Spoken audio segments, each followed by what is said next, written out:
Hello friends, नमस्कार। कैसे हैं आप लोग? उम्मीद करता हूँ वो अच्छे होंगे। तो फ्रेंड्स, हो जाइए तैयार एकदम धूम और गर्दा मचाने के लिए। जी हाँ फ्रेंड्स, आज हम इस वीडियो में बात करने वाला है ट्रेंडिंग स्टार खेसारी लाल यादव जी के बारे में। जी हाँ फ्रेंड्स, आज इनका एक फिल्म का सॉन्ग रिलीज हुआ है, दुल्हनिया लंदन से लाएंगे फिल्म का सॉन्ग है।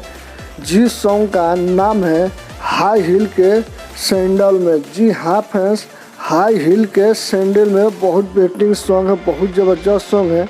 इंटरटेन रंगीला यूट्यूब चैनल पर रिलीज हुआ है। जी हाँ फ्रेंड्स, बहुत बेहतरीन सॉन्ग है, बहुत ज़बरदस्त सॉन्ग है। तो अगर आप लोग नहीं सुने हैं तो एक बार सॉन्ग को ज़रूर सुनिए और अपना राय कमेंट बॉक्स में ज़रूर दीजिए। और प्लीज़ ऐसे ही वीडियो देखने के लिए शेयर, सब्सक्राइब एंड लाइक ज़रूर कीजिए। मिलते हैं अगले वीडियो में, तब तक के लिए बाय बाय।